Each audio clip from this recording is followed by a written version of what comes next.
Era uma manhã comum em São Petersburgo, quando a rotina de uma senhora chamada Pansy foi brutalmente interrompida. Ela caminhava até o apartamento da sua inquilina para entregar uma simples correspondência, mas ao tocar na maçaneta da porta, ela sentiu um calor anormal. Algo estava muito errado ali, e o que eles encontrariam dentro daquele apartamento entraria para a história como um dos casos mais estranhos e controversos já registrados nos Estados Unidos. Eu sou a Mari Reis e vem entender esse caso comigo. A Mary Hardy Reiser era uma senhora de 67 anos. Ela era viúva e morava sozinha em um apartamento térreo lá em São Petersburgo, na Flórida. Ela tinha se mudado há pouco tempo para conseguir ficar perto do seu filho e também das suas netas, principalmente depois que ela acabou perdendo seu marido. Ela sempre foi descrita como uma mulher muito simples, reservada e também muito apegada à sua família. A Mary sofria com insônia e por esse motivo ela tomava um remédio prescrito por um médico para ela conseguir dormir com mais facilidade. E além disso, ela também era fumante. E as pessoas mais próximas dela diziam que ela fumava com uma certa frequência. No dia 1º de julho de 1951, era um dia comum, o seu filho Richard Reiser, que era médico, foi visitar a sua mãe para saber como é que ela estava. Eles conversaram normalmente e, segundo o relato do filho dela, naquela noite ela disse que já tinha tomado 2 remédios para dormir e que ela não estava com nenhum sono, então que assim que ele fosse embora, ela tomaria mais um remédio. Ela ainda se queixou com ele que ela sentia muita falta das suas amigas que tinham ficado lá na Pensilvânia e que estava se sentindo um pouco sozinha. Depois disso, ele passou mais um tempinho com a mãe, foi embora e tudo parecia bem, até a manhã do dia seguinte. Por volta das 8 da manhã do dia 2 de julho, a proprietária do apartamento da Mary, chamada Pansy, foi até lá para entregar algumas correspondências para ela. Ela bateu na porta, ninguém atendeu e ela já achou aquilo um pouco estranho. Foi então que ela começou a perguntar para os vizinhos se alguém tinha visto a Mary e todos eles disseram que não. Então, como uma forma até de preocupação, ela tentou abrir a porta da Mary, mas quando ela pegou na maçaneta, ela percebeu que ela estava muito quente. Ela imaginou que poderia estar pegando fogo lá dentro, então assustada, ela ligou imediatamente para os bombeiros e também para os policiais. E quando eles chegaram lá, a cena era muito difícil de ser explicada. Isso porque o apartamento ele estava praticamente intacto, com exceção de um único lugar, a poltrona que a Mary estava sentada. A poltrona já tinha sido completamente destruída pelo fogo, inclusive era possível ver as suas molas caídas pelo chão. E ali, no meio dos destroços, era possível ver o que sobrou da Mary. Ela praticamente foi reduzida assim.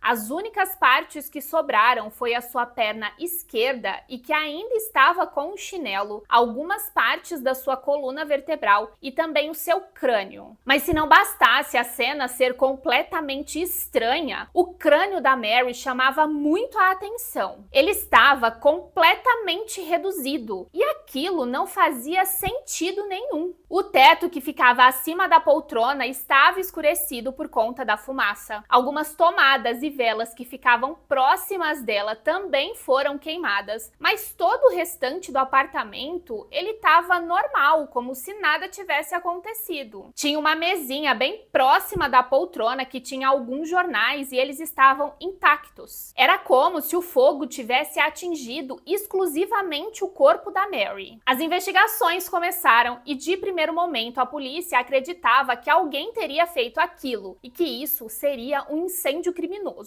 Eles analisaram todos os vestígios e toda a cena, mas eles chegaram à conclusão que ninguém esteve lá além da Mary. Lá não foram encontradas nenhuma substância que fosse algum tipo de combustível e também o apartamento não tinha sinais de arrombamento. Então, por esse motivo, eles descartaram a hipótese de ter uma outra pessoa lá dentro. A grande verdade é que aquele caso era tão estranho que eles não entendiam o que estava acontecendo. E foi nesse momento que eles decidiram chamar um antropólogo forense chamado William Krogman para analisar o corpo da Mary. Ele chegou à conclusão que para ela ter sido reduzida a cinza, ela precisava queimar por muito tempo em uma temperatura em torno de 1000 graus Celsius. Mas se isso acontecesse, o resto do apartamento provavelmente também pegaria fogo. E ele ainda falou que para chegar nessa temperatura em um acidente doméstico é praticamente impossível. Essas temperaturas são atingidas em crematórios industriais. Mas a parte que mais chamou a atenção dele foi o crânio da Mary. Isso porque aquela situação fugia completamente do que a ciência explicava. Ele explicou que quando um crânio é exposto em altas temperaturas, geralmente esses ossos eles se ressecam e acabam quebrando, ou então, em alguns casos, eles explodem. O caso era tão misterioso que rapidamente ele já tomou uma grande proporção na mídia e o FBI precisou entrar para reforçar as investigações. Depois de uma análise bem minuciosa, eles também descartaram a possibilidade de um incêndio criminoso. Segundo eles, o fogo teria começado de forma completamente acidental. Provavelmente, a Mary tomou aquele terceiro comprimido, ela começou a ficar um pouco sonolenta e ainda estava fumando. Ela acabou adormecendo, o cigarro caiu na sua roupa e foi então que se iniciou um incêndio lento que durou a noite toda. De acordo com eles, a Mary não acordou enquanto estava pegando fogo,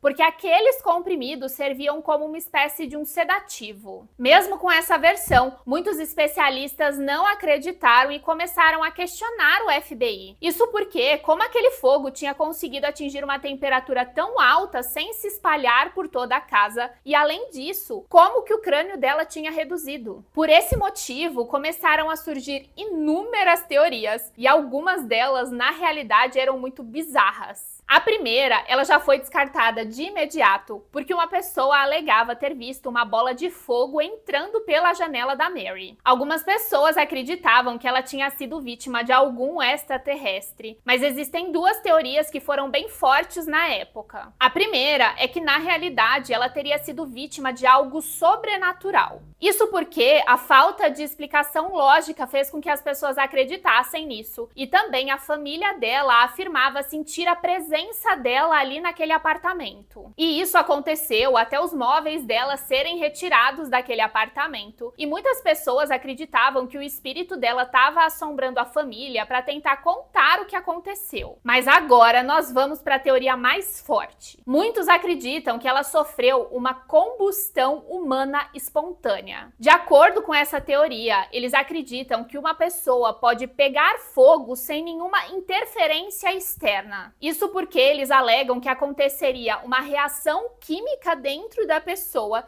e por esse motivo ela entraria em combustão. Essa teoria não surgiu no caso da Mary, ela já existia muito tempo antes dele acontecer e ela é associado a mais de 200 casos espalhados pelo mundo. E os padrões, eles geralmente são muito parecidos. A vítima geralmente é idosa, o fogo consome quase todo o corpo, o ambiente ao redor é praticamente poupado e não há indícios de combustíveis ou de fogo externo. E esse caso da Mary, ele se encaixava perfeitamente nesse padrão. Mas tem um grande problema com essa teoria. Ela nunca foi reconhecida pela ciência, então até hoje ela fica somente na base da especulação. O FBI, ele sempre negou que isso tivesse acontecido com a Mary e até hoje eles mantêm a versão oficial. Para muitas pessoas, esse caso continua sendo um grande mistério, visto que a parte mais estranha de tudo foi o crânio ser reduzido. Então, eles acreditam que na realidade ele não teve um desfecho real do que aconteceu. Há quem acredite na versão do FBI e também há quem não acredite, mas eu quero saber de vocês, o que vocês acham dessa história toda. E eu já quero agradecer por você ter ficado até aqui. Se possível, já se inscreve no meu canal e também deixa um like nesse vídeo para me ajudar a crescer aqui no YouTube. Um